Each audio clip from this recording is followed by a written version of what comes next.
Hello guys, David Vos here. What a beautiful day we're having today, and it's hotter than a pistol at the moment, and blue skies.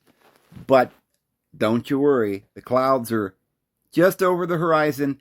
They're going to be coming in this evening, and we'll get a little sprinkle.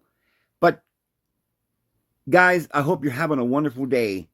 Today is the day the Lord has made. And let us be glad in it. I'm telling you, this is the day it's gonna be like, boo! Your mind's gonna go, I get it! I get it! And it's all gonna become clear.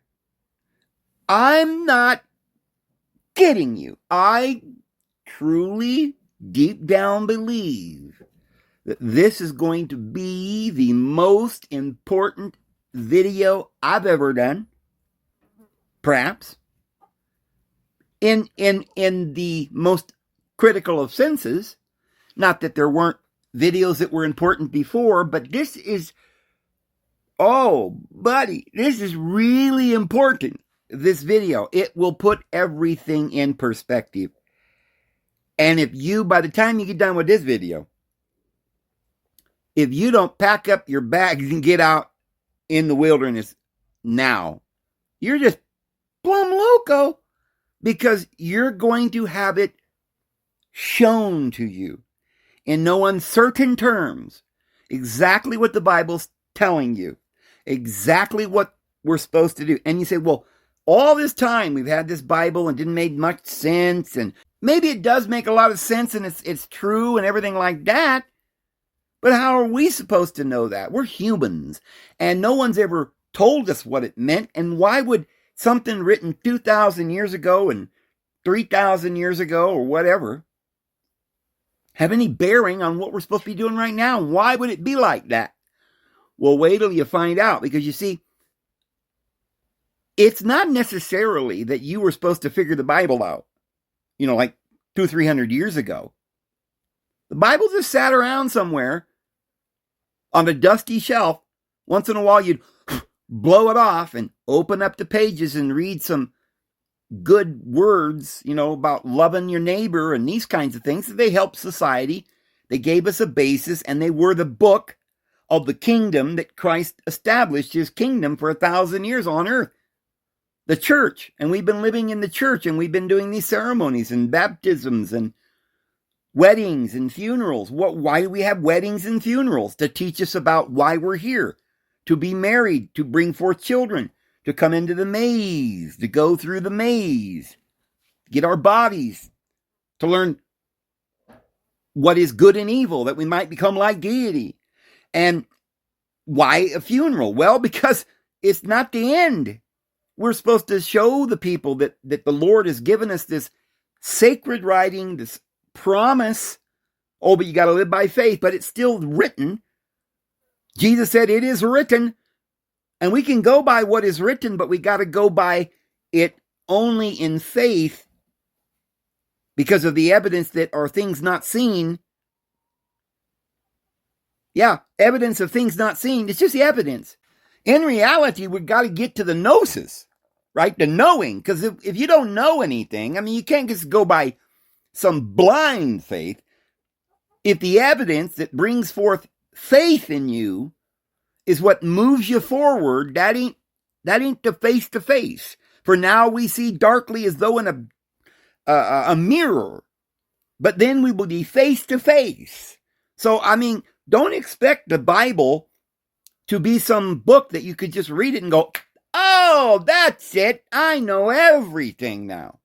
No, the Bible is just a book, a witness, a testimony. That in the latter days you'll say, oh, you know what? That book, it told the truth. The Lord told us. And it wasn't just the book, it was the prophets. In other words, the Lord has been telling us. And the Lord has a plan, and it was the church. I know there's a little apostasy going on right now, and you don't know who to trust, but that was all prophesied. But the Lord did provide, and at the time when he gave us the church, what did he give us? His eternal kingdom? No, it wasn't the eternal kingdom. We were still trying to get our white robes, but it wasn't like, oh, here you go. Here's a white robe. You don't have to do anything. No, we got to have the works, but not the works of the law, with the works of faith. Faith is something, you walk by faith and not by sight. So therefore you're trying to get your white robe based on your integrity. Right? Because my sheep hear my voice. Yeah, you don't necessarily have to see and believe. Happy are those who do not see and yet believe. So this is the reason why we had this whole period of time where we had to live by faith. We were still behind the veil. And in this whole period of time, we are, whether we know it or not, going down a ticking clock to the time of the end. And when we get to the time of the end, then the wise shall have knowledge and shine in the kingdom of their Father, and bring the many to righteousness. Then, O Daniel, go thy way, and at the end of days you shall stand up to receive thy lot. Oh, then Job will see his Redeemer in the flesh in the latter days. Yeah, then all of the saints, Elijah shall return, or else he will bring the earth to destruction with a great curse. But no, because Elijah's coming. The Lord has mercy on our soul. He's going to send us the prophets. And they are going to turn the hearts of the fathers back towards their sons, and the sons back to their fathers. You see, that he might not destroy the whole earth with a curse. Because he loves you, because he's patient with you. He desires all to attain unto repentance. And we're going to today, and I don't know why everybody didn't know this all the time, because it was written in parables. But the Lord is sharing this with us now and opening up these prophecies so that we can understand. Why? Because it's being unveiled before our very eyes. So let's go back to Daniel, because we've got some very interesting things, and people don't talk about all the interesting things in Daniel because they didn't know. It was just too overwhelming. All they knew was, okay, Daniel 70 weeks. We don't know what that means. And then there's this last little 1,260 days we're all waiting for, right? To keep on the watch and the waiting. And when you catch sight, let the reader use discernment. Oh Lord, are you going to return the kingdom to Israel at this time? And Jesus says, well, it's not for you to know the times and the seasons. The times and the seasons. So there are times and seasons, but it wasn't for them to know. They did not know when this was going to happen. But by Holy Spirit, they were told to speak. And they may not have understood every word they were speaking. I don't know that Daniel, when he stood there and the angel raised his left hand and his right and said, it shall be for times and a half a time. I swear, in the name of the divine being who created heaven and earth, there shall only be 1,260 days from the time that you catch sight of the abomination of desolation. So here's the thing. Up until this point, we're just going by faith. A lot of you are a little kind of confused, don't know why anything's going on. You got all these ideas. Well, we talked about the millennial yesterday, which was the church. And now we're going to explain something so profound in every detail. I am absolutely certain that the Holy Spirit is working with us today. So what about Daniel chapter 4? Because everybody's always going to Daniel chapter 7 and chapter 9. Even chapter 8, the 2,300 evenings and mornings, but the Adventists primarily concentrate on that one. But, and then of course, Daniel 9, Daniel 11, where it goes through all these kings and little horns and stuff, and beasts and stuff. And then we go to Revelation, and we primarily, in the book of Revelation, we like to talk about Revelation 12, Revelation 13, Revelation 18. We like them because it's kind of talking about this beast and the seven heads. And we scrutinize all of this. And I think those are the main focal points. However, what about Daniel 4? There is a great tree that reaches the heavens. It reaches the heavens, and the birds are sitting on the branches. Well, the birds must mean something high up there, like angels, approval of inspiration from above. And if the tree grew all that way, it must have been blessed. It was allowed by the Lord. It was a massive tree. And the tree always represents what? Well, sometimes we've got branches of the tree, of lineal, lines of kings and priesthoods, like tender branches and so forth. But remember, it all started with the tree of the knowledge of good and evil. The government. Why is a lineal branch the same as a government? Because government is a kingdom or a royal priesthood. That's what government is, you understand? And so the lineal descendants of those priests would carry out the government. And it was the law of good and evil. And it was the government. And it was all that you see ruled over by Moses. And it was what gave us death. And it grew up unto heaven. And it saw a watcher come down. That's interesting because we got a watcher now. Well, nowhere else in the Bible to talk about watchers, not the Bible we have. But interestingly enough, in the book of Enoch and other extra biblical scripture that we just threw out of our Bibles, it talks about watchers. Well, these watchers are some very interesting things. Some of the watchers fell, right, in the book of Enoch and so forth. But I don't want to get into that today. But a watcher came down. Now, what is a watcher? Well, what does a watcher do? He watches. And what do you do when you want to keep time? You look at a watch. And there were watchers who would watch over specific periods of time. And every hour had another watcher. And there are 12 watchers. And it's the 12 astrological rulers that watch over that period of time and make up part of that government. And they are in heaven, but they all fell, right? There's 6 of them that fell because the night, and you got the day, and the 6 on the top and 6 on the bottom. All right, you get the general picture there. So they came down and they saw this beautiful tree. And who is the tree? Well, it's the authority of the government, allowed by the Lord, because it was growing and prospering.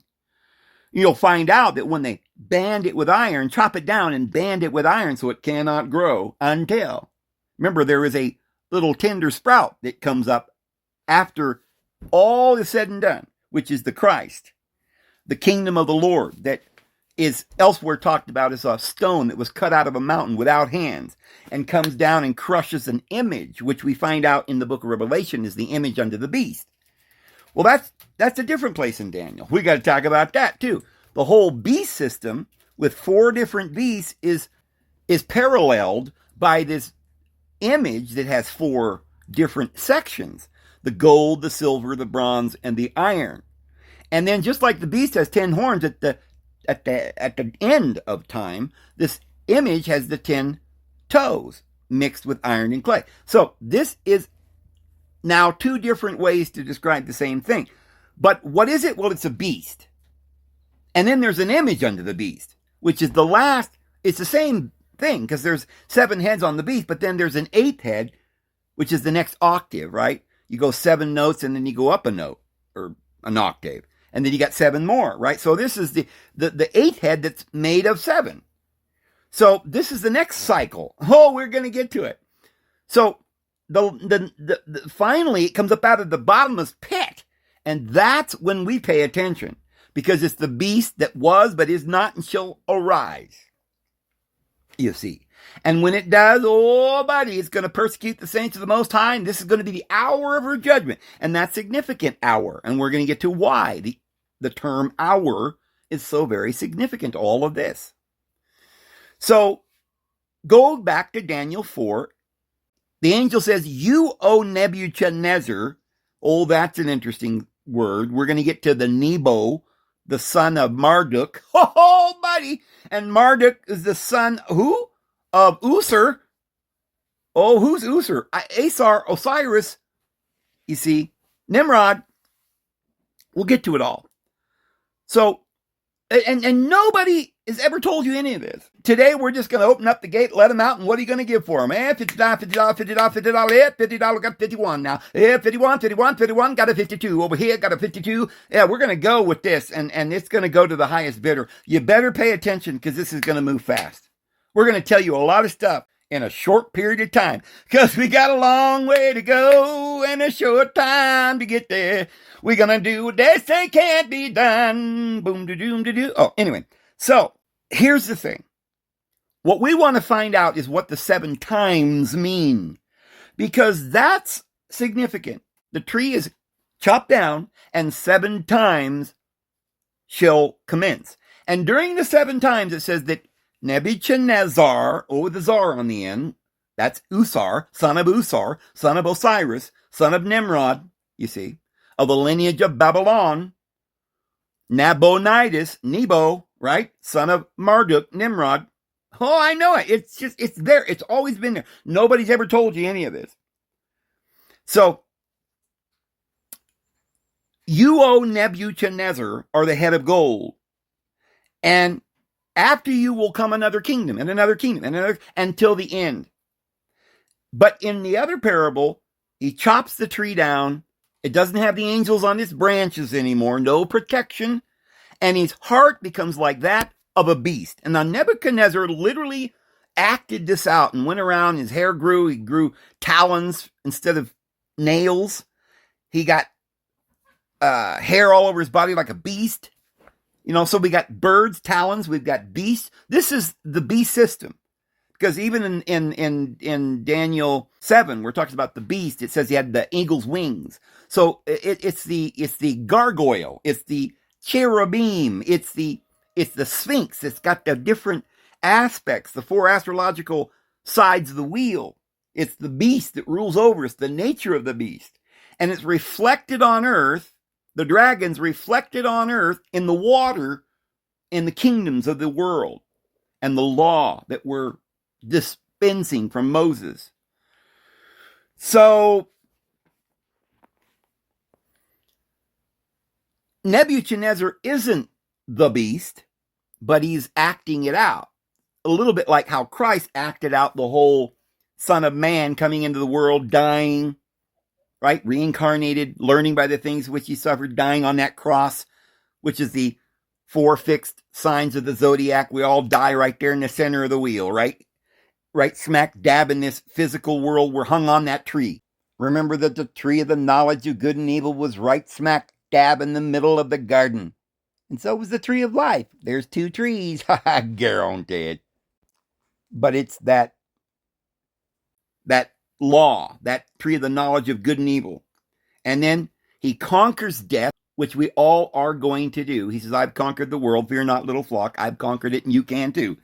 And we're going to follow the Lamb, and we're going to take up our cross and follow him. And we die, as the prophet Joseph Smith said, at the meridian of time. And we're going to explain that. So the 7 times has a meridian in the middle. And that's why the Bible mentions this time, times, plural, and a half a time, which is 1 time, 2 times, and a half a time, which is 3 times and a half. And that's half a 7. And so what we're going to be really scrutinizing is the last 3.5 times, which is spoken of as hours later on and months. And we'll tell you why. So that's Daniel 4. So 539, Babylon falls. And there were some, like Jehovah's Witnesses, that thought, well, there should be 2,520 years, not 1,260 days, but we'll make it years, and we'll make 2 of them to make 7 times, and we'll say, okay, the Gentile times are 7 times. Well, they are, but it isn't consecutive years, and we'll tell you why, because part of it's months, 42 months, and part of it's days. Oh, yeah. So, and all we're worried about is when you catch sight of the disgusting thing. Then you calculate the number of the beast, which is 666, 3 trilateral triangles, each with 60 degrees, 60 seconds, 60 minutes, and 360-degree wheel. And the sexagesimal system, or the 6th system, combined with the 10, is the entire astrological wheel. And there's half of the wheel, which is darkness, and half of the wheel is light. And this is why 3.5 and 3.5, and we'll get to all of this. But the last part is the hour of her judgment. So before we had ages, right? This wheel was this astrological time. But in the time of the end, we focus in on the hour of her judgment, a short season, the little season. And it's told to us that it will be 1,260 days. The angel swore. He said, you will not have to go through any more. You can start counting. And that's why Daniel says, whoever can grasp what Daniel is trying to say, to calculate the number of the beast. That's the only ones that are going to be saved. Why? Because if you don't know that the countdown has begun, we count 1,260 days from a specific time, and we're going to pinpoint it. And I guarantee it's happening as we speak in our world.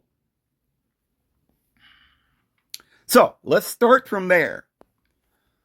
The world is looking at things they cannot comprehend because they've never been told. And they're looking for etymologies, together with humans thousands of years after the libraries and the wisdom was destroyed, which hid all the facts. First, there is literal lineages, even though if you ask AI or go to a dictionary and say, why are, what's the lineage of Nimrod? And they go, well, it goes down to a guy named Nebuchadnezzar, and then Nabonidus, and then Belshazzar. Now, Nabonidus dies. Oh, no, actually, he gets taken to Persia, and they let him live, and he lives out his days in captivity. But Belshazzar, second in command, that's why Daniel could only be given third position in the kingdom. Because he was under Nabonidus, who was the first in command, but he left, so they had to put Belshazzar as the king. So Daniel and Belshazzar were the 2 and the 3 in position in Babylon. And so they say, well, once Belshazzar died in the night in which the hand came down and wrote on the wall, Mene, Mene, Upan, Barshan's, Tekel, whatever the fiddly diddly it said, which was, your kingdom has been weighed in the balances and found wanting. And in that same hour, it says that Cyrus the Great, the river Euphrates dried up, and the armies of Cyrus came rushing in. And in that same hour, Belshazzar fell dead. Well, if we counted, let's say the 7 times is 2,520 days or years, like the witnesses believe. It wouldn't be from the day that Jerusalem fell. It'd be from, thou, O king, you are the head of gold, and you're going to become like a beast. So the Gentile times is the times that this beast system, what used to be a tree approved of by the Lord with the angels in the branches, but now it's banded and it can't sprout until the little sprout, Christ, comes at the end of time. But right now, human government is going to be banded, and it's going to be like a beast. It's going to have the nature of a hairy beast with feathers and talons, because it's going to be ravenous, and it's going to try to persecute the saints, and it's going to trample on the holy city, because it got rid of Jerusalem. So if we tracked 2,520 years from the actual date, not 607 like the witnesses say, because that's a false date they pulled out of their rabbit's hat. And that came out in 1914, and that wasn't the right date. Generations have come and gone since then. But the actual date for the fall of Jerusalem was 587. And if you take the 2,520 and you start them in 587, it comes out in like 1933. That's close. Because, if it came out in 1948, we'd say, the end of the Gentile times. That's off a few years. Maybe we're off a few years in our history. Could be, And if it were, it would be the dates before Christ that we don't know. It might be off, 10, 12 years or something there. 15 years. That's possible. All we know is if you did count it 7 times, consecutive times, you'd come out about the time that, the Gentile times were about over. The time of the end. If you, though, took the 2,520 days 7 times, or which would make 2,520 years, day for a year, and started at 539 to fall of Babylon, thou, O king, the head of gold, you shall be banded with iron, Then you come out in 1981. Well, now we're getting closer to our day. That was about when the Soviet Union fell. Maybe that was the end of the Gentile times, and they started coming up with the UN and all these deals and trying to bring about the end. But that's still not significant. It doesn't have to be, and we'll tell you why here as we go. But so the most likely candidate would be the fall of Babylon, which is the precise moment that Belshazzar, the last of this kings of that one branch from Nimrod, died. But if you look around the world, they'll say, well, that was the end of that lineage of Nimrod. Well, wait a minute.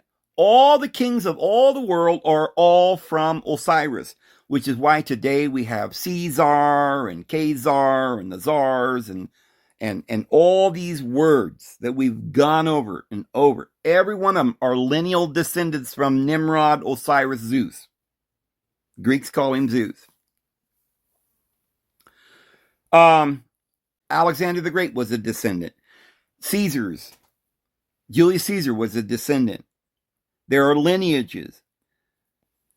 And yeah, so Alexander the Great traces his lineage from Zeus, which is the Greek way of saying Osiris, which is our biblical Nimrod, the mighty hunter, Orion in the sky. We've gone over this and over this.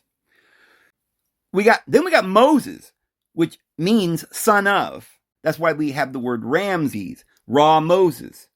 So Moses, son of Ra, right? Ramses, the son of Ra. So Moses is just the son of. Well, Berosus, the Egyptian historian, says he was the son of Osiris.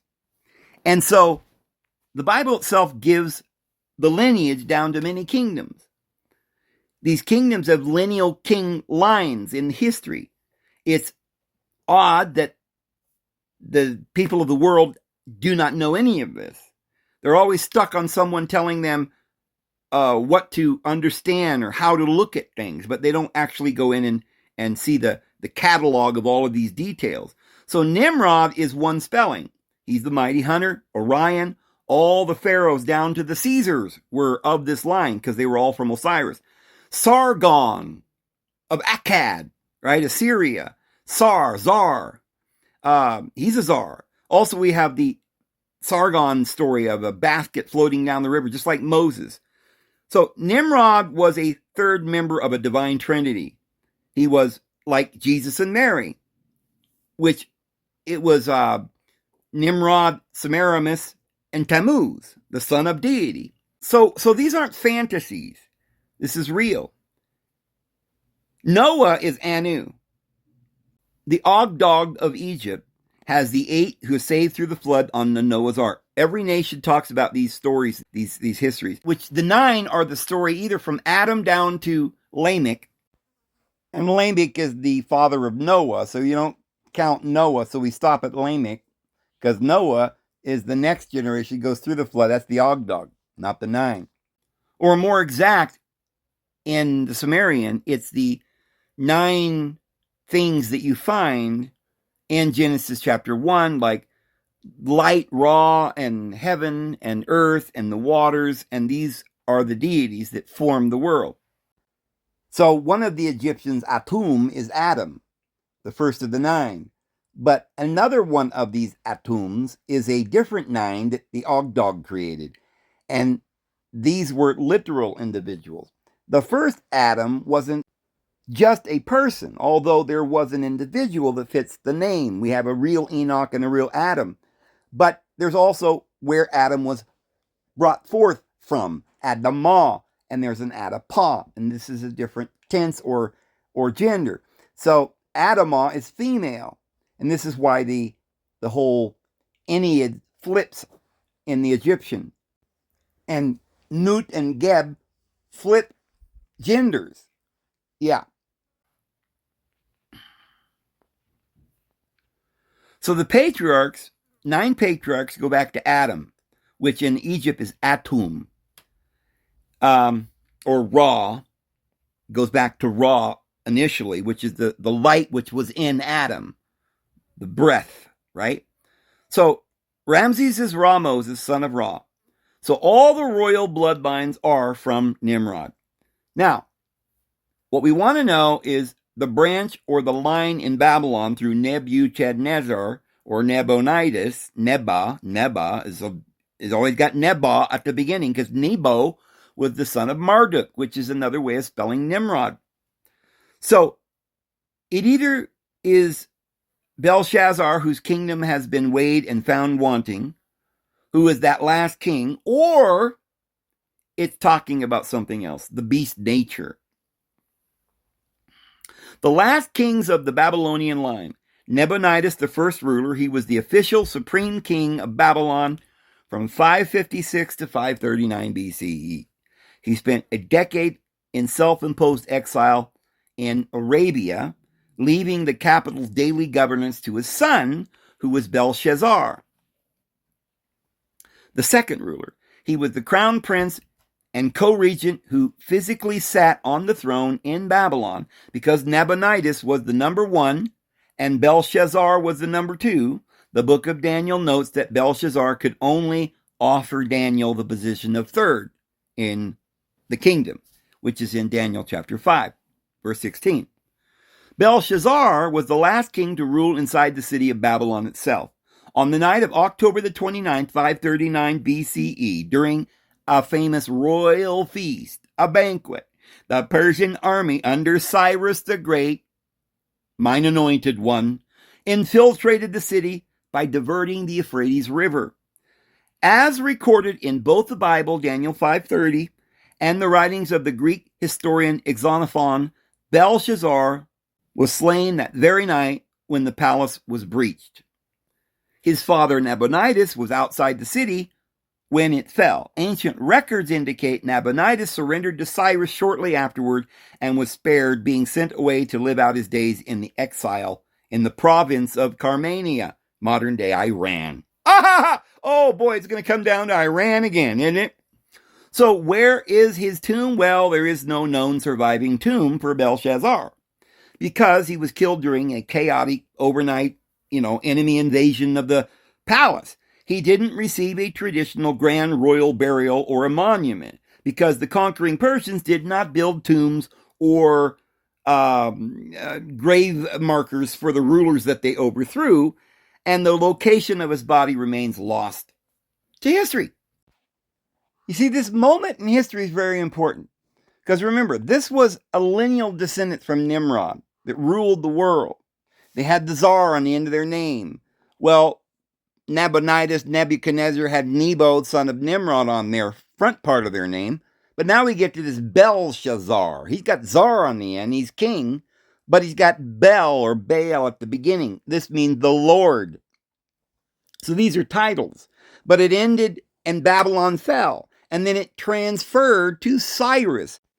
If you ask AI, what does Cyrus mean? They'll say, well, we don't know. There's all these ideas, but they don't know because it doesn't mean anything. It means Tsar. It's just their way of spelling Caesar, Tsar, Ahasuerus, Asar.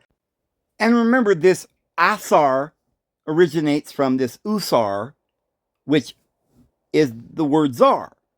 So it's just Cyrus. He's taken on him the name of the original Osiris, just like Caesar did, like the star Sirius, right? So, which is Osiris, the constellation Osiris. So it just means the Tsar without the title Bel, as in Lord, or Nebo. That line was cut. And then the next ruler was Darius, which means the one who upholds the wealth or the authority or power, or maintains it. Herodotus, who lived a lot closer to that time, would probably know better than us, said it meant the restrainer. So at this point in time, the Nimrod dynasty branches out all over the world, and we got the restrainer, the one who holds the power, and Darius. And then later on, Alexander the Great defeats Darius. His name means the defender of the people. So this continues on down. Remember, this is the stump of the tree that's banded. Eventually, it's going to be unbanded, and the sprout will sprout, and that's the kingdom, which is Christ. So the native Babylonian branch ended with Belshazzar. The imperial title didn't die. Cyrus the Great, who conquered Babylon, adopted the ancient Mesopotamian titles because he was a descendant. Cyrus was a Hebrew, had already been taken captive and up into Assyria in 720 BC, 150 years before this. So by that time, 150 years later, he became king. And you got the whole story with Ahasuerus and Esther, Queen Esther. She was sent in there. She cozied up to Ahasuerus. And this is the beast and the woman and then the whole story all over again. And this is Queen Easter, right? Astarte, Ishtar. It's the same thing. In the famous Cyrus cylinder that we found, Cyrus justified his conquest by claiming that the Babylonian god Marduk had personally chosen him to replace Nabonidus and restore the proper religious order. Through Cyrus, the imperial title passed into the Persian Achaemenid Empire. Now, what that means is that the Jews are the royal blood of the son. They had two sons, Perez and Zerah. Zar is just a renaming of that son after Osiris. Just as Moses, son of Osiris, we've got Judah's son. And remember, Judah married Tamar, the Canaanite, and we'll get to that. So, the royal bloodline of Babylon, Nimrod, right? Remember Esau killed Nimrod and took his mantle? I know, beheaded him. Well, then Jacob stole the birthright, for a bowl of soup, so Jacob had it. I know. So this is what it is the royal bloodline. Keeps going back and forth. Could Nabonidus have continued a lineage in Iran? Perhaps the Shahs or something? I'm sure Nabo of Nabonidus is from the prefix Nebo, Nebuchadnezzar, and the deity Nebo is a descendant or the son of Marduk. So, we look into history, we find out that there is no historical genealogical link connecting Nabonidus or the family line to the Persian dynasties or the royal title of Shah. But Nabonidus was captive under the control of Cyrus the Great and the expanding Achaemenid Persian Empire, another branch of the same line of Nimrod, but a different branch. So Nabonidus didn't hold any administrative power after that, and there is no continuation of his dynasty. There are no historical records, marriage alliances, or genealogical inscriptions showing that Nabonidus or his children fathered a new royal dynasty in Persia. So maybe the 2,520 days starts there with the ending of Nebuchadnezzar's Nimrod's line in that particular line. But here's the thing. We want to know who is Osiris, right? So the prefix Nabo or Nabu on Nabonidus and Nebuchadnezzar comes from Nabu Kudru Usur, which is directly from the Babylonian god Nabu and also spelled Nebu, and Usur. That was the end of the word. Zar, we spell it now, but it's Usur or Asar. You could spell it. So there's the Asar. So under the framework where Zar or Usur and Asar are variations of the same primordial ruler across all the different languages, when we look at that word, we're actually looking at this patriarch that the Egyptians called Osiris, that our Bible calls Nimrod, son of Cush, son of Ham, son of Noah. Therefore, this is Osiris himself, whose father is Anu, or in the Egyptian, it's Geb, and his mother was Nut, the sky deity and the earth deity. So Osiris's father is Geb. Who's Geb? Well, he is traditionally depicted as a man lying down beneath the sky canopy, often with green skin, plants growing out of him, representing the physical land and the fertile soil of the kingdom. The mother Nut, she was the goddess of the sky, and she is depicted as a giant woman covered in stars, arching her body over the earth, Geb, to form the vault of heaven. And every evening she swallows the sun. And every morning she gives birth to it again. So first you have Usur, or Osiris, the firstborn king representing order and fertility. Then you've got Aset, or Isis, his sister wife, the goddess of magic and motherhood. Then you've got Set, his brother, the god of storms, chaos, and the desert. And Nebetet, or Nephites, his sister, the goddess of morning and night. Now, remember these individuals, Nephites and Isis, the two women.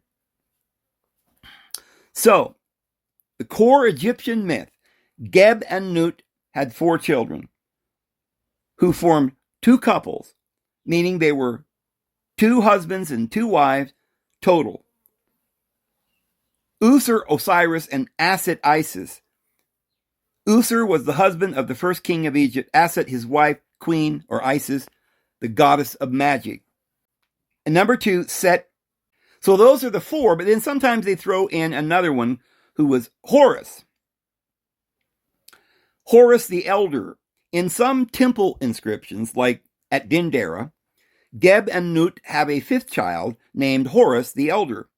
So that changes it to 5. But the Mesopotamian Noah parallel is the Ogdog, the 8 survivors of the Great Flood. The group there consists of exactly 4 men and 4 wives, Noah, Anu, his 3 sons, and their respective spouses, who reset the lineages of the earth.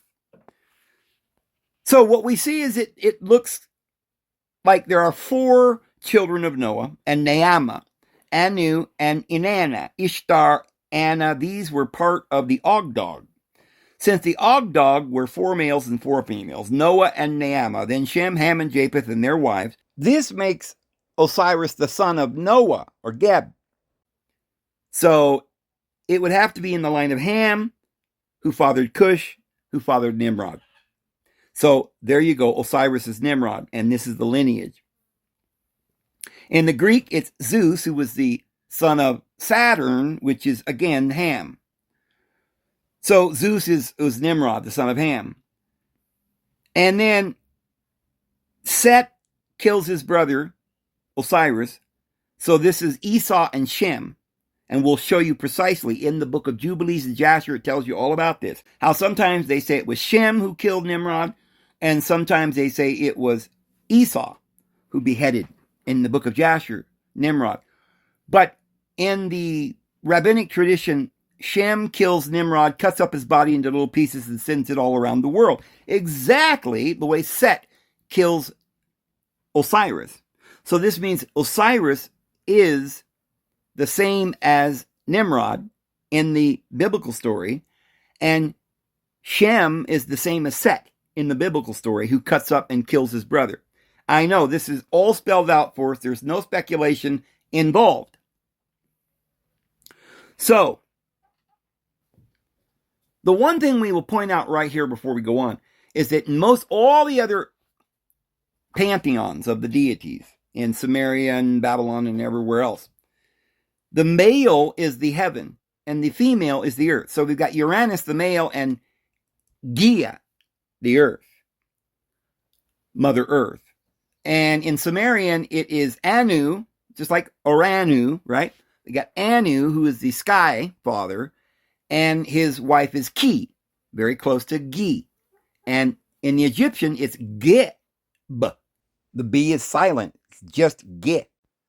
Just like in the Greek, Gia, Ge. And Nu, Anu, or Nu, but with a T, and the T is always silent. So it's the same. The only difference is in Egypt, it's switched. And the sky deity isn't the male, it's the female. It's Nut is the female, and Geb is the male. Isn't that crazy? So we might get into that as the reason why they switched that. And well, just briefly, it's because that the original names represent the heavens and the earth and the waters, like we said in Genesis 1. And then the 9 create the Ogdog. But then the Ogdog come along, real people, all the 8 that survived the flood, and recreate the 9 in a lineage. So they come after. Yeah. And this time they're switched in Egypt. So if Usur is Osiris, Orion, and we know that, Nimrod, the mighty hunter, Orion in the sky. And his sister Isis is Semiramis, because Osiris is Nimrod. He married Semiramis. That was the first mermaid, Mary, the maid, virgin. And their son Horus is Tammuz. That's the Trinity. Then Set is Esau, or Jacob, who killed Nimrod. There is a story in Jasher, or somewhere that, I think in Jubilees, that Shem killed somebody. He killed Nimrod. And he cut him into pieces, the same as Set, who killed Osiris. So this clinches it. But how many generations was it from Nebuchadnezzar back to Osiris? The father of Nebuchadnezzar, too, was Nabopolassar. Again, another Nebo, son of Marduk. So they're all sons of Marduk, which is Nimrod. See, all these Babylonian kings go back to Nabo, the son of Marduk, Nimrod. So that's the founder of the Neo-Babylonian Empire. Marduk then has a son named Tammuz, or Osiris has Horus. So Horus is Tammuz. Now, there are exactly 21 generations that stretch back from Nebuchadnezzar to the original Osiris, or Usur. So the synchronization is exact. The book of Jasher and the rabbinic Midrash record that the patriarch of the line of Shem, or sometimes they say Esau, acted out the generational pattern which killed Nimrod. Just as Set cut Osiris into pieces and scattered his body across Egypt to strip him of his power, these extra-biblical accounts detailed that Nimrod was decapitated, just like John the Baptist, right? Decapitated, cut into pieces after his ambush in the field, with his body parts sent to various kingdoms as a warning against his rebellion and false priesthood. This ritual execution directly mirrors the Egyptian myth across the Mediterranean in every other nation. And so, to get to from Noah to Abraham, we've got Shem, Arpachshad, Shelah, Eber, Peleg, Ru, Sereg, Nahar, Terah, Abraham. And so the line to the Davidic throne, 14 generations, Abraham, who confronted Nimrod at Babel. We got Isaac, Jacob, Judah, Perez, Hezron, Ram, Abinadab, Nahshon, Salmon, Boaz, Obed, Jesse, and King David. So the royal succession to the Babylonian captivity is 17 generations. We trace it down through Solomon, Hezekiah, and Josiah, and this makes the royal timeline reach Jehoiachin, which is the final ruler of Judah. Then Nebuchadnezzar II was the exact contemporary of King Jehoiakim. Nebuchadnezzar is the ruler that marched on Jerusalem, deposed Jehoiakim, and initiated the Babylonian captivity. So, Nebuchadnezzar sits about 41 to 42 generations away from Adam, and exactly 31 to 32 generations away from the global reset that happened with Osiris, Noah's son, through Cush, Ham, Cush, and Nimrod. So Noah isn't Osiris. Noah is Nut Geb, switched for some reason that we've explained. But Osiris was Noah's son, thus Ham, Cush, Nimrod. Since the Bible says Nimrod was the mighty hunter, then Nimrod is Osiris. And since Jasher says that Shem killed him, Nut Geb is Noah, Shem and Ham Nimrod's father. And Marduk is Enki's son. So who does that make Enki? Cush. Wait till you find out. Ham and then Cush equals Enki Ea. Enki is the lord of the deep waters, underground wisdom, and the arts of civilization. This matches the role of Cush, the builder of the early southern river cultures and the father of the imperial line. Nimrod Osiris Marduk is the son born from the line of Enki Cush. He became the mighty hunter, the master of Babylon, and the builder of the tower, carrying the divine title of the king. But Shem then is actually the rival line, the opposing branch that preserves the strict covenant and ultimately confronts and strikes down Nimrod Osiris, which is the parallel set Esau cutting him into pieces. In this structure, Enki being paired with Cush, it fits exactly the landscape of the post-flood ancient world. We've got Abzu, the river delta. Yahweh ruled over the Abzu, right? Or Enki ruled over the Abzu. Where's that? That's the river delta. Enki's primary domain was the Abzu, or the Apsu, which is also where we get the word abyss, the waters beneath, the subterranean fresh waters that fed the marshes, the southern Mesopotamian area. Yeah, marshes, that's what it is. It's the subterranean fresh waters that fed the marshes, lagoons, and the rivers of the southern Mesopotamia. The deity of irrigation, canal building, and marshland survival. So in Genesis, Cush is traditionally associated with both East Africa, Nubia, and the ancient Kassite Mesopotamian region surrounding the Persian Gulf. The entire zone is defined by the marshy, watery, logged-out river delta of the Tigris and the Euphrates, the exact physical environment over which Enki ruled. The master of Techne, or where we get the word technology. Enki was the deity who held the Me, M-E, a sacred blueprint of the civilization, the architecture, the law, and the metalworking. That's why Yahweh's got the law, right? He's the lawgiver. Moses is the lawgiver, son of Osiris, son of Nimrod. And Nimrod, son of Cush, which is Enki, which is Yahweh. We'll prove that here in a minute. And this is where the Masons get their geometry and their buildings and their Masonic work. So he passed the exact arts down to his firstborn son, Marduk Nimrod. And Genesis, Cush passes the mantle of world building to Nimrod. In Sumerian mythology, the center of royal and spiritual power undergoes a massive physical shift that mirrors the biblical narrative, the Tower of Babel. Eridu, the city of Cush, Enki. Archaeology shows that Eridu is the oldest city in southern Mesopotamia. It featured a massive layered temple dedicated to Enki, the Abzu, and this was the original headquarters of Cush's branch of the family. So, as the generations progressed, Marduk, or Nimrod, claimed supreme leadership over all the other deities. He established Babylon, Bab-Eli, meaning the gate of the deities. To cement his supreme rule, Marduk followers built the Esagila, which is the temple, and its accompanying giant ziggurat, the Tower of Babel, the Etemenanaki, which is the Tower of the Anunnaki, which is historically and archaeologically identified as the physical Tower of Babel.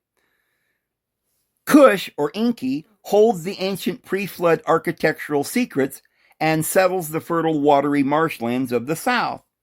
Nimrod, Marduk, Osiris, Zeus, inherits the power, rebels against the spiritual authority of Noah Shem, and attempts to centralize all the human bloodlines under one totalitarian imperial crown at the Tower of Babel. The language is confounded, the empire fractures, and Nimrod is eventually hunted down and cut into pieces, and the rival line of Shem, leaving the title of Tsar, Usur, scattered across the newly formed nations of Egypt, Persia, and Greece, where future kings would then try to piece it back together. If so, who's Ham in Greek? I had always thought he was Saturn, but I also thought he was Set. But now Set is Shem? Yep. Zeus was a son of Saturn, and so Nimrod was the son of Ham. Ham is Saturn. The Set thing is hard to understand, but you see, there is no real reason to say that Set isn't Shem, because Shem is the son of Noah, or we would say Set is the son of Geb and Nut. It fits perfectly. So there are no problems with this. Shem, Esau, is the Set that kills his brother Nimrod. So, in Greek myth, Saturn, which is Kronos, castrates his father Uranus, or Anu, Noah. In Genesis 9, Ham commits the same castration upon Noah, which is a deeply taboo offense against his sleeping father, Noah.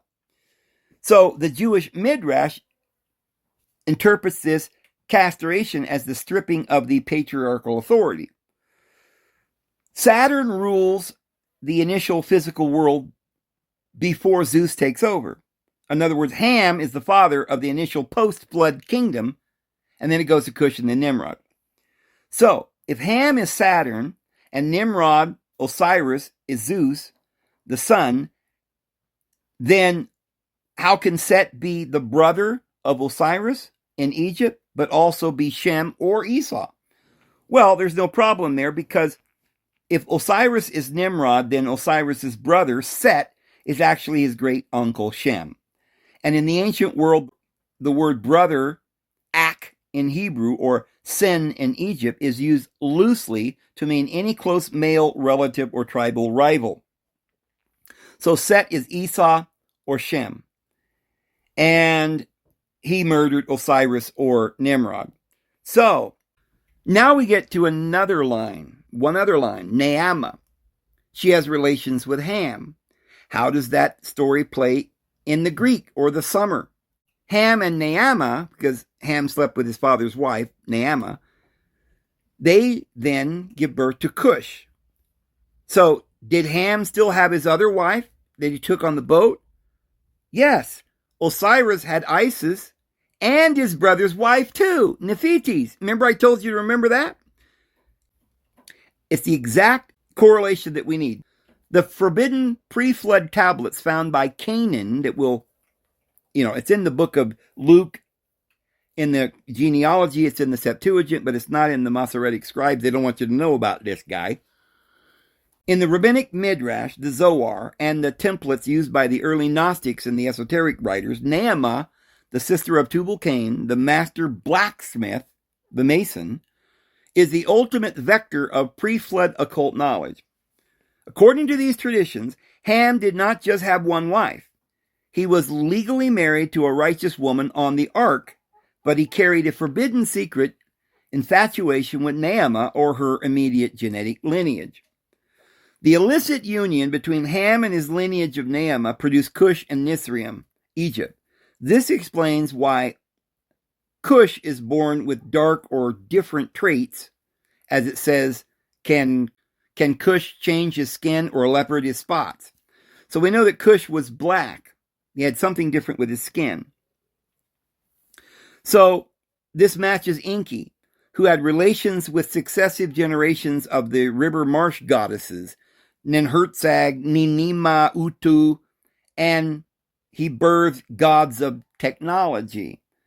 And then in Greece, Saturn, Ham, has the primary wife Rhea, but is constantly interacting with the primeval Oceanids and the Titans to birth specialized lines of power and rulership. Osiris had relations with both his wife Isis and his brother's wife Nephthys, which produced Anubis. That directly correlates to the dual lineage system of the post-flood world.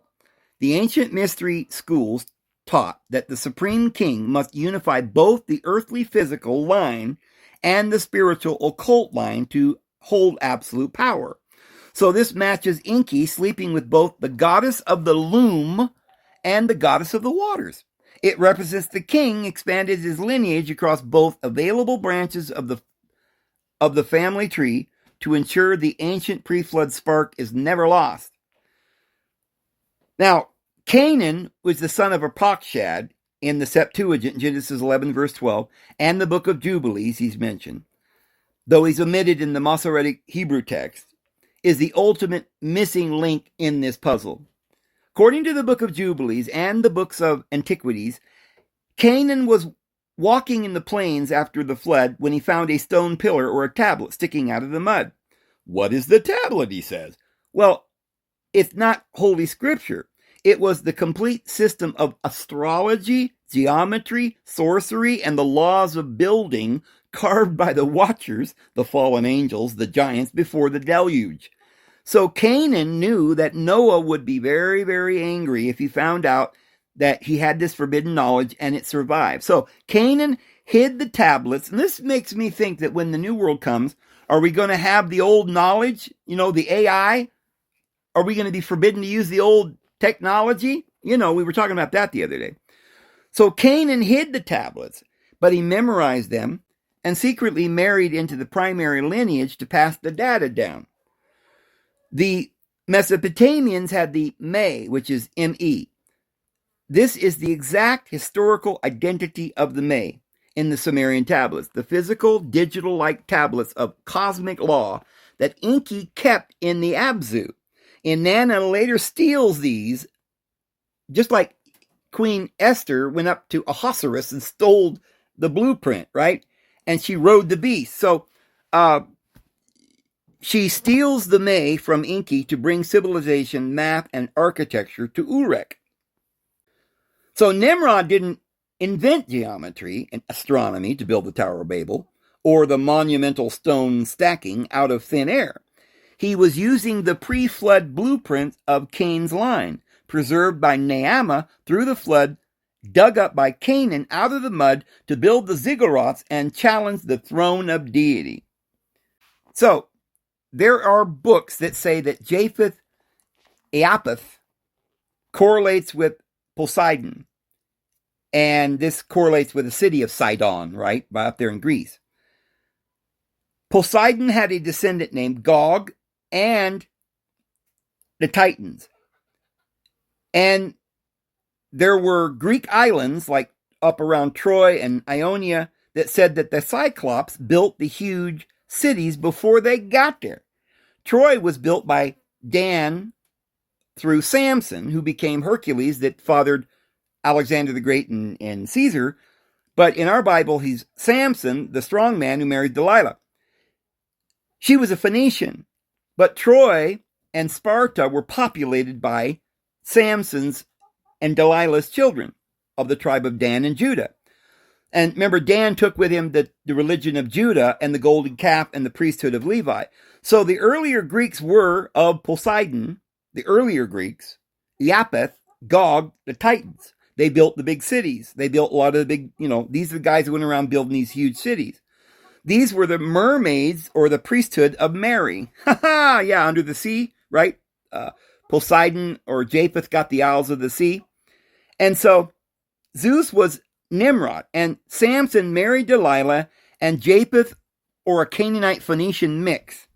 Thus the royal blood was a male from Shem and the female from Naamah, the descendant of Cain.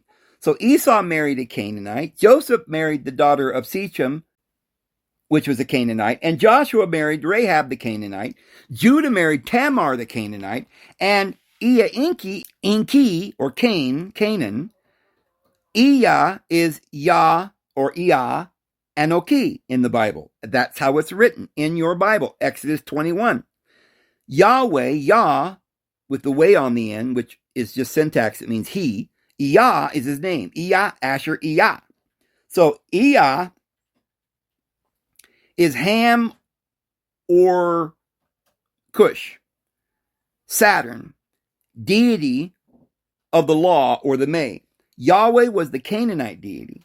El was the father of deity, Ra. Israel worshiped El. Judah, who married Tamar, the Canaanite, worshiped Yah. Enki is the Cushite. And you see, because Israel originally worshiped El. But they split. Judah started following the Canaanite deity, Yahweh. And so Israel worshiped El. Judah married Tamar, worshiped Yah. Enki is Yah. Enlil is El. If Enki is Cush, then Enlil is Anu, Noah, El. Iapetus and Japheth in Greek myth, the Titan Iapetus, he is Japheth, beyond a doubt.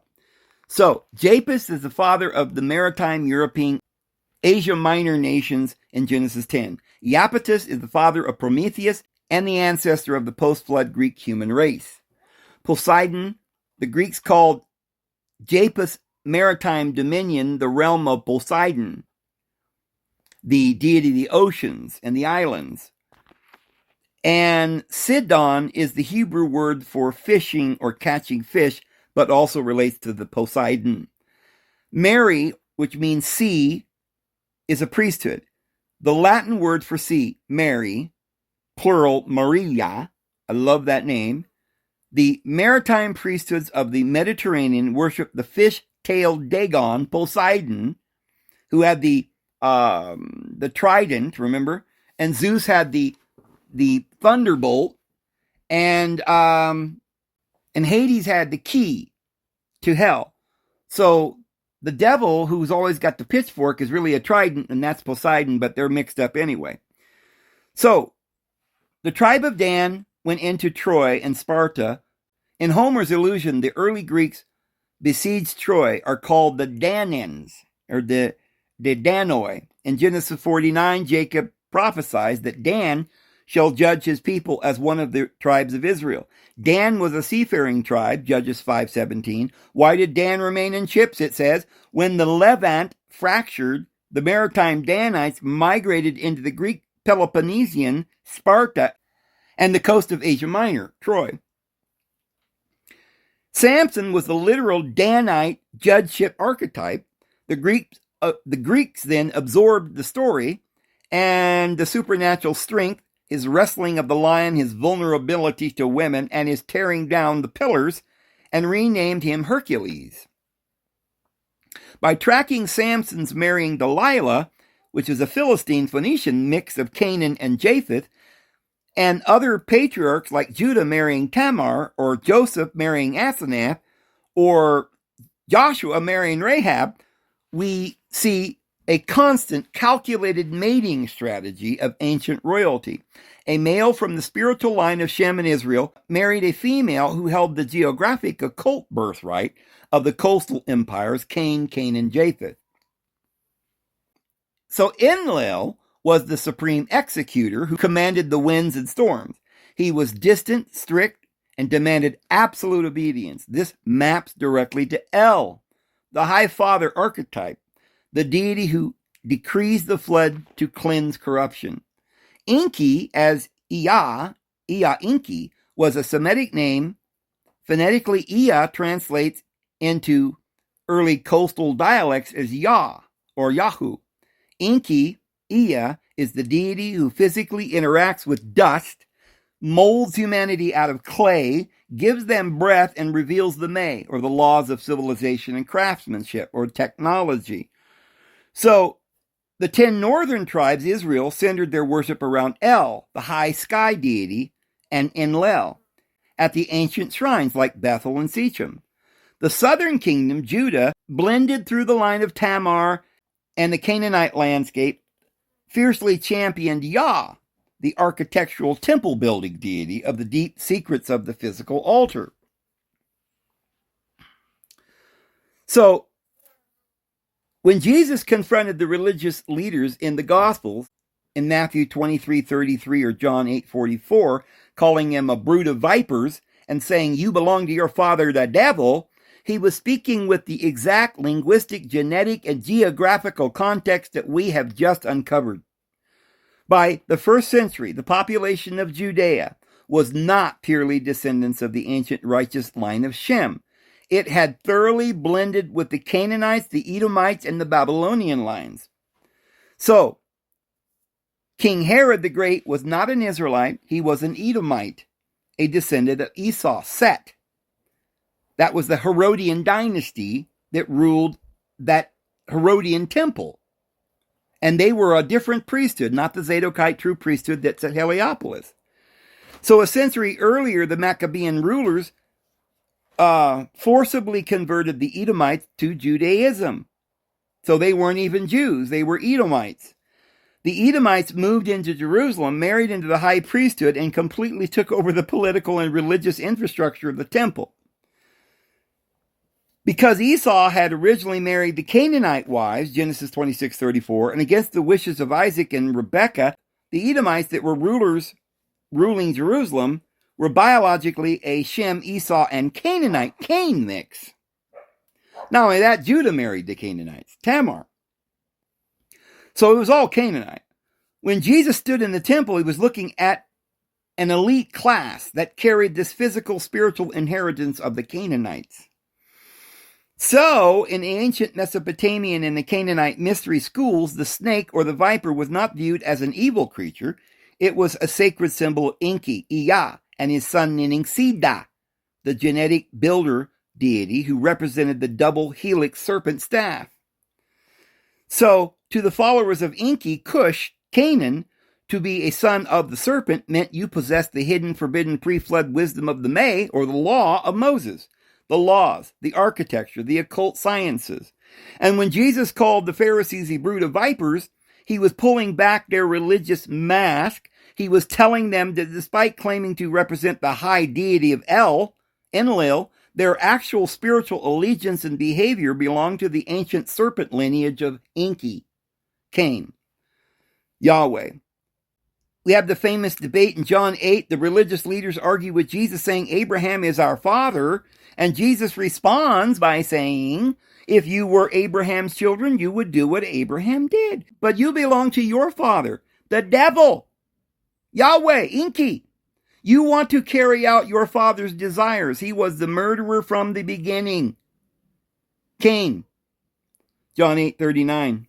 By calling their father a murderer from the beginning, he was directly pointing to the 0 point of that lineage, Cain, who murdered Abel in the field, Set, who murdered Osiris and cut him to pieces, and Esau, who murdered Nimrod in the wilderness. Jesus was confirming the exact architectural map. The religious system running the temple had flipped upside down. The spiritual keepers of the true covenant had been replaced by the descendants of the ancient imperial brick and mortar builders who worship a deity of physical law, Yahweh Enki, Ea Enki, rather than the spirit of the higher Father El. So Jesus called El on the cross, but it seems that Judah the priesthood followed Yah and the law and was a Mason. So was the Masons and their astrology and geometry and their Mason building, is that the May, the technology, the Elon Musk technology, the technocrats? I think so. Yes. Jesus said, you have one who condemns you, Moses. And Paul says, you who want to be under law, do you not know it's slavery? So Ea cursed Naamah, Eve. Noah redeemed her. Jesus raised up the widow's son, Nain, Anna, Naamah, Inanna, like Elijah of Zarephath. Sidon is where that was, of Poseidon. The wedding is between heaven and earth, but the curse is on Eve, the earth. Must be redeemed by the 7 times, because Cain had 7 times, a curse of 7 times. And then when Lamech came along, the 7th in line, he was freed from that. And his daughter was Naamah. She was freed from the curse, and Noah redeemed her, you see. And then Jesus forgave the adulteress, which is the same story, the conscious mind, redeemed by the higher Christ consciousness. She went into the wilderness to wander like Hagar wandered in the wilderness. And the woman in the wilderness gives birth to the Son, or the kingdom, or the Christ. The ultimate climax of the Christ mystery is not a military victory, but a sacred marriage. Ariel's gamos between heaven, the higher Christ consciousness, and the earth, the cleansed subconscious mind. When the bridegroom approaches, the veil of Isis, Eve, is removed. The veil is the illusion of separation, the belief that matter and spirit are permanently divided. By forgiving the woman caught in adultery, Jesus absorbs her into his own lineage. He marries her. He does not stone the physical mind, he elevates it and becomes one with it. The lower physical mind, which is the Canaanite material matrix of Ea Enki, Yahweh, is fully surrendered to the baptized higher spiritual mind, the cosmic light of El. This is the internal alchemical wedding. The ancient curse of Cain is finally broken. The scattered pieces of Osiris are gathered back together, and the human being steps out of the slavery of the physical law to become a living, immortal temple. So here's the thing that I'm seeing. This is the point. Daniel 7 times that the tree is banded and either Nebuchadnezzar is told he will eat grass and grow talons and hair like a beast, clearly is a reference to the beast governments of Babylon, Persia, Greece, Rome, 10 horns, and half of the Gentile times are clearly specified 1,260 days. This makes 7 times 2,520. We're not going by a 365 day year. So this rules out that 7 times could be literal years of 365.25 or whatever. So what we've determined is that Nebuchadnezzar died in 562 BC. From 562 is 1958 or 59 with no year zero. Close to 1948, but not really. Not exactly. Close to 1948 or 2017 when Trump made Jerusalem the capital, or the 2030 thing, but not so significant. Then Belshazzar died in 539 and Babylon fell. 2,520 from 539 is 1981 or 1982. Again, maybe better, I don't know, but still no cigar. So yeah, I believe that part of this period is a literal 1,260 years, as Daniel's 70th week corresponds with that, either coincidentally or by design. But it depicts the exact same thing, a beast trampling his court. Maybe there are 2 1,260 days, one spoken as 42 months and one as 1,260 days. Though 42 months are still the same thing as 1,260 days, I note that the days are solar and the months are lunar. Could this be saying half of astrological time, lunar or smaller scale to the solar? So 42 months or ages is 25,200 year wheel. 12,160 years if you're going by modern calculations of the precession of the equinoxes. I don't know that it's, but that just means that in all this human age, we were controlled as this beast nature lived in us and devoured our Christ nature until the Christ conquered it on the cross. He threw the beast and the dragon into the abyss and got the keys of death. It was the first cycle, the down cycle, the kata, down, cataclysma, the kata being down in Greek and the klysma being cycle, the down cycle. But the coming out of the abyss is the 8th head, another octave higher, but consisting also of 7. So it starts another half cycle, a up cycle out of the abyss, and is the time that the beast system has the day of test, or the 1,260 literal years of tribulation. Now it's written the time, times, and a half a time. It's written 42 months and 1,260 days. It's done that way specifically to show that the final judgment operates on a highly compressed literal scale of time compared to the vast astrological age that came before it. 1. Epistrophe versus catabasis, the up and the down cycles. The term is the epistrophe, which is Greek meaning turning back or to return. And then the down cycle is the catabasis or the cataclysmos, the down cycle, the descent of the spirit into dense material matter. This is the down cycle where the beast nature reigns over the human consciousness, devouring our inner Christ nature. The human mind is banded with iron and brass like Nebuchadnezzar's tree, forced to walk on all fours like an animal. The up cycle, the epistrophe, the anabasis, the triumphant return, the turning point, and the ascent back into the spiritual light when Christ took the keys of death and Hades, he anchored the pivot point. The emergence from the abyss represents the 8th head, is the initiation of the completely new octave, yet is structurally composed of the original 7. So, what we observed about the months being lunar, the reflective night mind, and the days being solar, the direct awake daytime mind, hits on the exact reason why the Revelation uses both terms for the final 3.5 year block. The 42 months is the night view. This tracks the external, political, astrological domination of the material world. It is the period where the Gentiles trample the holy city. Because it is measured in months, it represents the world operating in spiritual darkness, asleep under the changing, reflecting light of the moon. But the 1,260 days timeline given to the two witnesses is measured in solar days because it belongs to the children of the day. Those who possess the light knowledge are actively watching, calculating, and looking directly at the Sun of Righteousness. They're not caught unaware like a thief in the night. 3.5, which is the times and a half a time, which is at the focal point of judgment. So the 7 times are split into 2, 3.5 times. And that is what is meant to watch for the last smaller hour of judgment. The hour of her judgment has come. Get out of her, my people. And so the great 7 times, 2,520 years, or a full 25,200-year procession wheel, represents the massive background cosmic clock. It's a slow, agonizing period of human exile under the beastly sexagesimal matrix 666 system of the minutes, seconds, and degrees. However, the text emphasizes 3.5 times rather than the full 7 because the final 3.5 represents the ultimate fractal compression.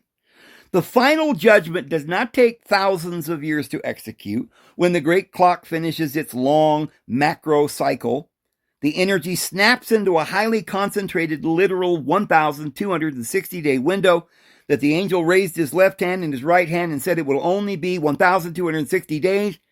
And Daniel's 70th week is already turned into a day for a year, right? 400 weeks is turned into 490 years. And the last 3.5 days of that last week is turned into 3.5 years. So we don't need to add the 1,260 days up into 1,260 years. And it is what is called the hour of her judgment, spoken of in the Revelation. We are tracking the bookends from the fall of Babylon in 539, seeing that the physical system must inevitably repeat its historical origin. Daniel was the head of the Magi when Babylon fell overnight to Cyrus. The system collapsed when the Euphrates was dried up. The exact mechanism described for the fall of the spiritual Babylon in Revelation chapter 16. When Revelation instructions tell the initiate to count the number of the beast, it is a call to wakefulness. The countdown only truly begins when you see the modern architectural layout of the ancient Babylonian matrix fully manifest on the earth. We're not going to track an invisible timeline. We're going to be tracking a visible geometric reality where the bestial material mind tries to lock human consciousness into a permanent downward loop. By focusing our gaze entirely on the final 3.5 times, or the 1,260 days, we are looking at the exact structural escape hatch where the veil is removed, the beast is conquered, and the internal alchemical wedding back into the light of El is finalized. So it's like the life force of the earthly material kingdom. The outer river and the sun, the moon, and the stars are above. The truth, the sun, the moon, the law goes out. Anarchy, the stars fall, the elite fall, the script changes, and the armies of Cyrus, the Christ, rush in and bind the strong man. And if you notice in Isaiah, when Babylon goes down, so does Tyre, Egypt, and Assyria. The Revelation says the small and the great, the rich and the poor, the merchants have no more anyone to buy their fine linen or their pearls, and the grinders of the mill, the food producers, go down. And this seems to indicate a financial collapse as well as a government collapse. So the drying up of the Euphrates River is not merely an ancient military tactic or a physical event. It's a universal, cosmic, and internal law of the resource depletion before a systematic collapse. When the outer river dries up, the life force of the material world vanishes, triggering a simultaneous collapse of finance, government, and consciousness. In the ancient world, the Euphrates was the literal economic and physical artery of Babylon. It provided irrigation for food production, water for the citizens, and a defensive moat around the city walls. In 539 BCE, Cyrus the Great conquered Babylon by digging canals to divert the Euphrates, lowering the water level until it was only about thigh deep. His soldiers marched right under the river gates into the city where the Babylonians were drunk at a feast. In the prophetic symbolism, Water represents the people's multitudes and economic liquidity. In Revelation 17:15, it tells you. And when the river dries up, it signifies a total financial collapse. Remember, the dragon casts out water like a river from its mouth. It's armies. It's peoples. The global economy runs out when the river dries up. It runs out of liquidity, inflation spirals, and food production fails. The people grinding at the mill. This is why the grinders of the mill cease, and the merchants are left weeping because the global supply chain is disintegrated. The market for fine linen, pearls, and commodities simply dies overnight. Internally, the river is your lower nervous system and the carnal life force that feeds the material ego. When the outer river dries up, the illusions of the material world can no longer sustain your consciousness. The ego is starved of its material fuel. The sun and the moon and the stars go out. The script changes. The perfect way to describe it. It happens when the celestial bodies darken. The ancient world viewed the sun, the moon, and the stars as celestial clock and the divine legal framework governing the earth. The sun, the truth, the sovereignty, represents the supreme governing power and the spiritual truth. When it goes dark, the global leadership loses all authority. The moon, which is the law, reflective mind, represents the social structures, legal systems, the institutional control frameworks, the lunar nocturnal laws. When it turns to blood or fails, anarchy erupts because the rulers of the game no longer function. The stars falling are the ruling elite, the central planners, and the institutional icons who manage the matrix. When they fall, the entire grand script of human society shatters, and the world is plunged into an absolute disorientation.